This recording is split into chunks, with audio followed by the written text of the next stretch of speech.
This is Mr. Anderson with your Chapter 8 review. I had a question for problem number 18. This problem on this review works out rather nicely, so I'll also do a problem after this that doesn't work out quite as nicely. We have here, solve the equation using any method. Be sure to check for extraneous solutions and show your work. All right, so I have a ratio here and a ratio here. A fraction equals a fraction. I want to use cross multiplying in order to use as a strategy in order to solve this. So I'm gonna set these two, the numerator and denominator equal to the numerator denominator, and I have x squared equals 2 times, make sure you're taking all of this here, 2 times x plus 4. So x squared equals 2x plus 8. All right, so I got this quadratic. Move everything to one side of the equation. And I have x squared minus 2x minus 8 equals 0. This is nice and easy to factor. So we'll do that. X minus 4, x plus 2. And I want to find out what makes these factors equal 0.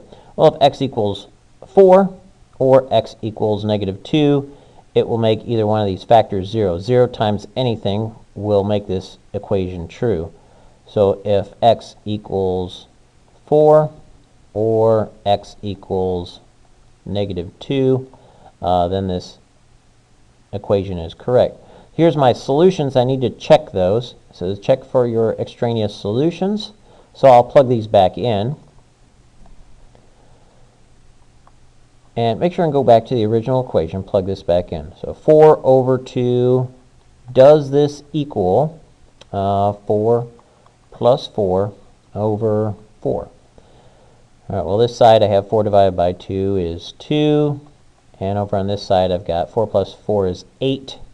Divided by 4 is 2. So yes, this does work out. Now I'll check out the negative 2. So negative 2 over 2. I got negative 1 on that side. And over on this side I got negative 2 plus 4 over 2. So does negative 1, and I'm asking, are these two sides equal? Negative 2 plus 4 is 2 over 2. Alright, so I got negative 2 plus 4 is 2 over 2. So that is not negative 2 plus 4, so that's 2 over 2, which is 1. So these are not equal, so that one, this answer is no good here. That one's no good. And this one is good. Alright, we tried that one out. That one was good. Alright, now the one that I want to try out here is, let's say we have just this simple equation, x equals x minus 1 over x. Alright. And this is a fraction equals a fraction, because I want to use the same strategy and cross multiply. So let me just put this over 1. Anything over 1 is itself.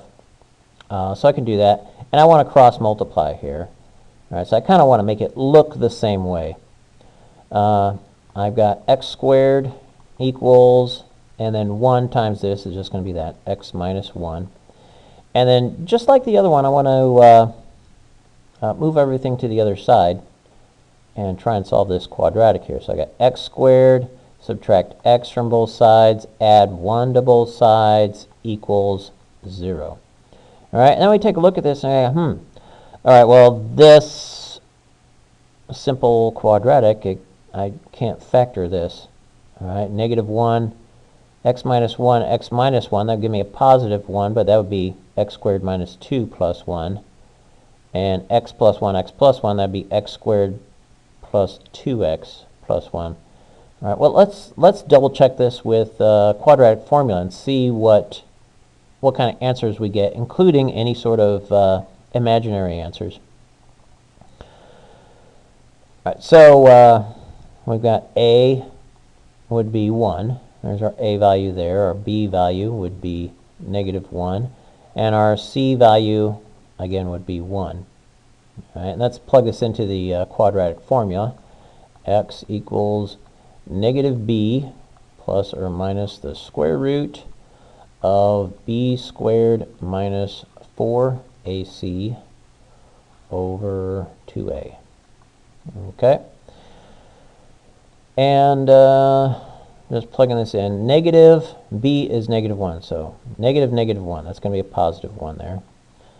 Plus or minus the square root of b squared. Well, -1 squared is just going to be 1 there. Minus 4. A is 1, and C is also 1. All right, and you might notice already, looking at the discriminant, I'm going to end up with a negative answer underneath the square root, which is going to give me an imaginary number. Let's just take this all the way through, though. All right, so 2 all over 2 times 1. All right, so this is 1 plus or minus the square root of, this is 1 here. -1 times -1 is 1 minus 4. So this is going to be -3. And all over 2, I could split that up. Put 2 here and 2 here. So we've got 1/2 plus or minus. We've got a negative number, so let's take that outside the square root. -1 would be I. I times the square root of 3/2. Or square root of 3/2 I, guess I should say. So equals 1/2 plus or minus square root over 3/2 times I. All right, and so we see that there are no real solutions here because we actually found the imaginary solution. So no real solutions. All right, I hope that was helpful.